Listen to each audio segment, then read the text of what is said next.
1 பேதுரு 4ஆம் அதிகாரம் 2ஆம் வசனம். ஏனென்றால் மாம்சத்தில் பாடுபடுகிறவன் இனி மாம்சத்தில் இருக்கும் காலம் வரைக்கும் மனுஷருடைய இச்சைகளின்படி பிழைக்காமல் தேவனுடைய சித்தத்தின்படியே பிழைக்கத்தக்கதாக பாவங்களை விட்டு ஒய்ந்திருப்பான். ஆமென் சொல்லுங்க. சில பேர் பெரிய பாடு என்னன்னா, பாவத்தை விட முடியலையே பாஸ்டர். இருக்கிறதுலே பெரிய பாடு பாவம் செஞ்சதுக்கு அப்புறம் டப்பு டப்புன்னு அடிக்குது பாருங்க இருதயம். இருக்கிறதுலே பெரிய பாடு பாவம் செஞ்சுட்டு விடவும் முடியாம தொடரவும் முடியாம அந்த பாவம் நம்மளை விரட்டி விரட்டி விரட்டி விரட்டி வாழ விடாம தூங்க விடாம சந்தோஷமா இருக்க விடாம எப்பொழுதும் நம்மளை விரட்டிக்கிட்டு இருக்கு.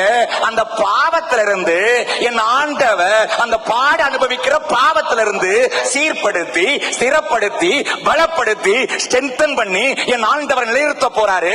நிலைநிறுத்திட்டார்னா இனி பாவம் உங்களை மேற்கொள்ளாது. நம்ம வாழ்க்கையில பாவம் செய்யறதுக்கு காரணமாக இருக்கிற வேறு எது? பாவம் வருது. எந்த பாவத்துக்காக நம்ம உள்ள அலைபாயுது? எதை பார்த்தாட்டாங்களா தூக்கம் வரல? இதை எல்லாத்தையும் கர்த்தர் பார்த்து சீர்படுத்தி சரிபடுத்தி ஸ்திரப்படுத்தி மாத்தி என்ன பலன் கொடுப்பார்னா, பாவம் செய்வதற்கு வாய்ப்பு இருந்தாலும் அதை செய்ய முடியாதபடி கர்த்தர் பலப்படுத்தி கிருபையை கொடுத்து அந்த இடத்தை விட்டு நகர வச்சு நம்ம நிலைப்படுத்த போகிறார். ஆமென் சொல்லுங்க. பாவம் செய்யும் போதும் படக்கு படக்குன்னு அடிக்குது, பாவம் செஞ்சாலும் அடிக்குது. ஆண்டவரை ஏற்றுக்கொள்ளாதவனுக்கு அடிக்கவும் செய்யாது மடிக்கவும் செய்யாது. ஆண்டவரை தெய்வமா வணங்குறவனுக்கு செய்யறதுக்கு முன்னாடியும் அடிக்குது, செஞ்ச பிறகு அடிக்குது. அது மாதிரி ஒரு நரக வேதனை எதுவுமே இல்லை. பாவம் செஞ்சுட்டு படுற பாடு இருக்குது பாருங்க. ஏன்னா நமக்கு தெரியல எங்க ரூட் இருக்குன்னு தெரியல.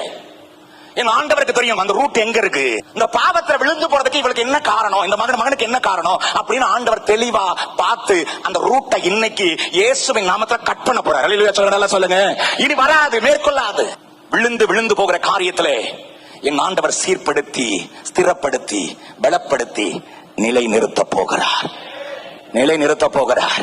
நம்ம உள்ளமே சொல்லும், நான் கர்த்தருக்கு பயப்படுகிறவன், நான் பாவத்தை விட்டு ஓடி வந்திருக்கிறேன், நான் கர்த்தருக்காக வைராக்கியமா நிற்கிறவள், பாவம் என்னை மேற்கொள்ளாது, நான் பாவத்தை மேற்கொள்ளும்படி கர்த்தர் என்னை சீர்படுத்தி ஸ்திரப்படுத்தி பலப்படுத்தி நிலைநிறுத்தி வைத்திருக்கிறார். பாவம் என்னை மேற்கொள்ள முடியாது, என்னை கண்டு ஓடும்.